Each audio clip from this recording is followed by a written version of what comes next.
got the phone down. You can't see it. You can't see it. Interviews. He gonna tell us.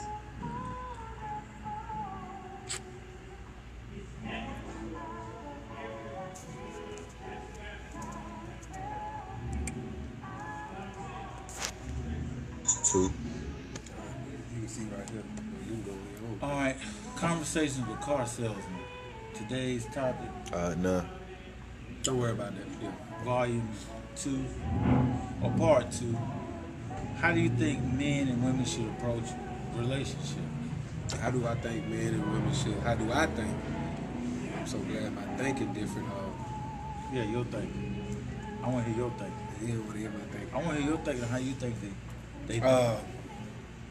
First off, I think I'm gonna say how I approach relationships. We're so royal as a people, and I think the best way to show that, or it has to exemplify in our actions. So when you approach a relationship, you're approaching a queen, because we're all kings and queens.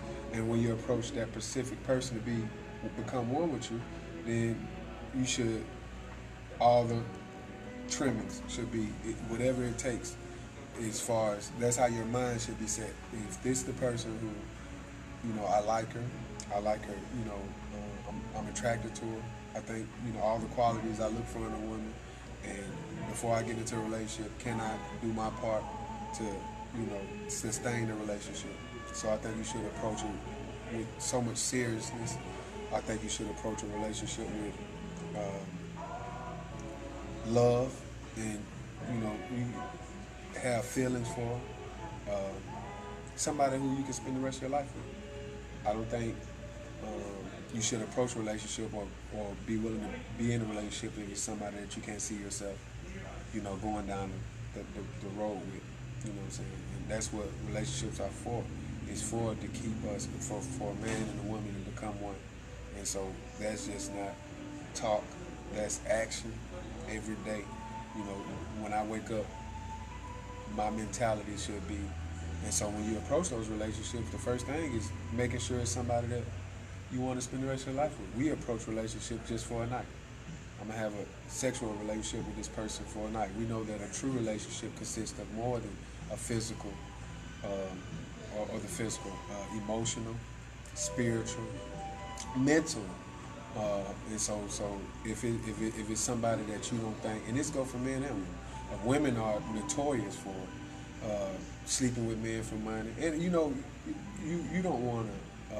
I don't judge people, but that shouldn't be your mentality. Is this is just for a night. Whether you're a man that's sleeping with multiple women, or whether you're a woman that sleep with men for money, the way you should approach each relationship, it should be, is this somebody I can spend the rest of my life with? I think that, the points you made about love, honesty, respect, I think that is the proper way to, to approach a relationship. But unfortunately, most of us, coming from the different backgrounds that we come from, we approach relationships looking for something that we maybe missed at home. Right. Most young girls approach a relationship looking for something that they didn't find in their father, or maybe the father wasn't around. So I guess you laying out a guideline or giving your opinion of what you think, it's good. And it's just like, but for most of the females and most of the males, we approach relationships based upon how we were raised and a lot of things we're missing. Some of us may have looked to the homeboy that had a bunch of girls. He had a nice cars. So when we get in a position to maybe have a relationship, how relationships have been defined for us, we look for just the fast car, the fast girl, just for one night or for a few nights and go on. So I think that it's good. We need to go back and re-examine ourselves, our households, and we're going to have to find what's proper in a relationship. But for most of us, like I said, we approach relationships based upon things that were missing out of our household, and we're trying to find that father or that mother, and not in a perverted way, but just those essential elements that come out the household that were missing. We're looking for that in a future spouse, girlfriend, boyfriend, or whatever. And that's just my take on it. And you said, and I think the key is, you just look at the relationships today and the mentality of brothers and sisters when they approach this relationship. It's not thinking long term. We're notorious as brothers is going out to the club, and then it starts off as a sexual relationship. And so that's all we're looking for is that aspect of the relationship. And that's why you look at relationship, they don't last. They don't stand the test of time.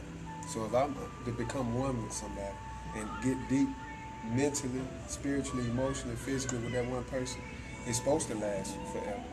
If I'm connected to that person on all of those different levels, on all four of those levels, then how can I not? So if my mentality, that's right. If that ain't my mentality when I approach the relationship. But what I'm saying is, where do our young men and young sisters today, where do they find the tools, or where do they find the proper information so they can now actually approach a relationship like that? Because not in a book. Not in a book. They find it in life. I found it in life.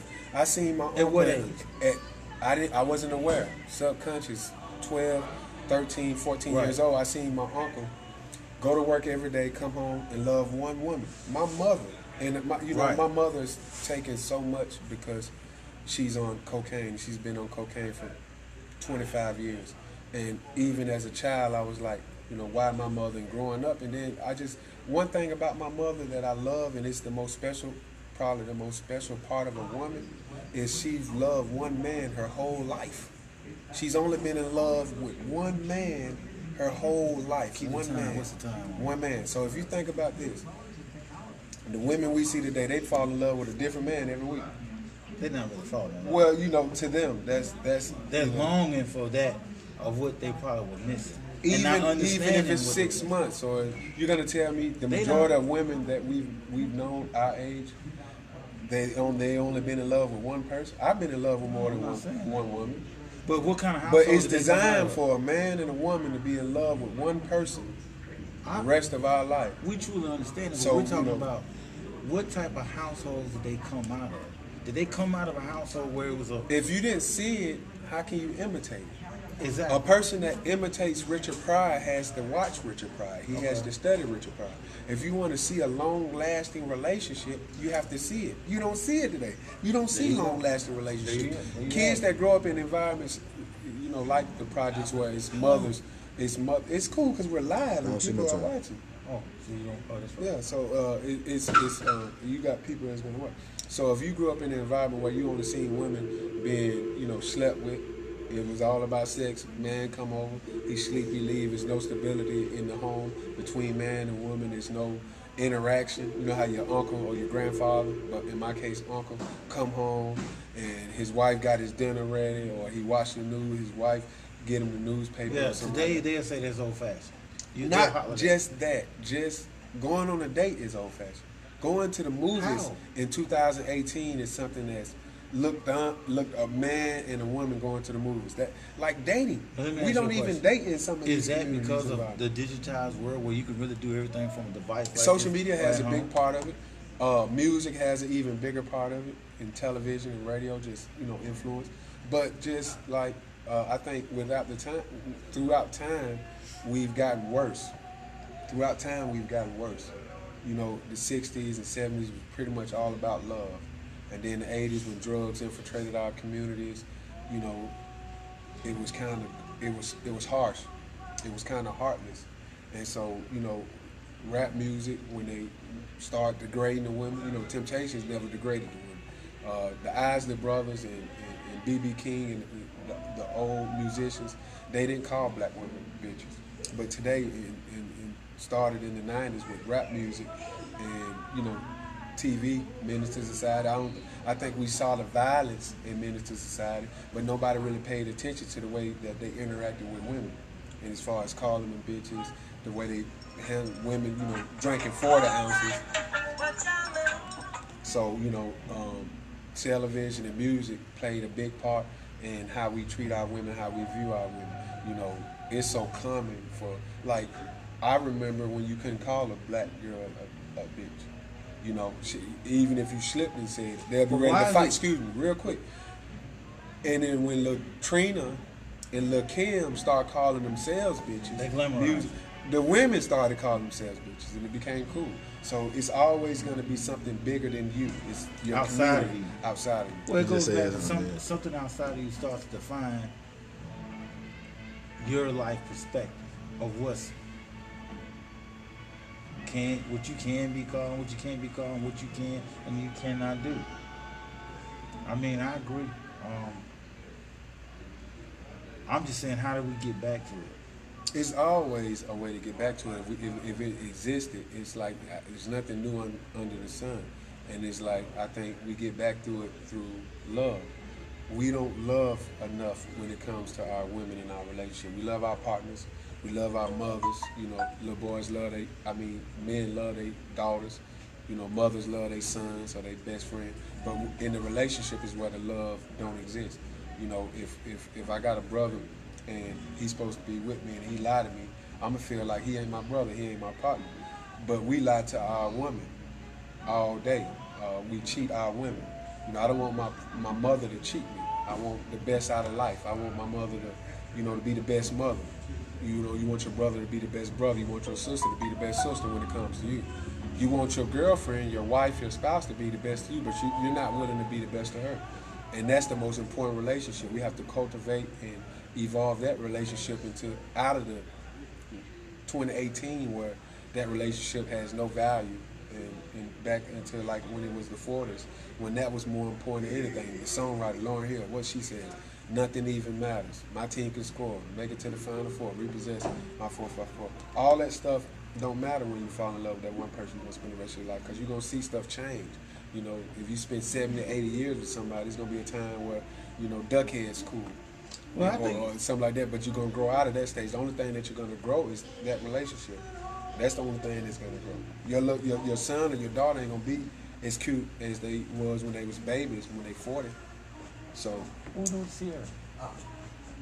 I hope it didn't sell, because I think You sold Sierra? Yeah. the truck, man, somebody was coming to look at that today. It's over with now. Yeah, it's supposed to be. That's the one you got my fruit on two right there? Huh? The two You apples, can one finish got that. fruit on We Sierra. got it. Last week.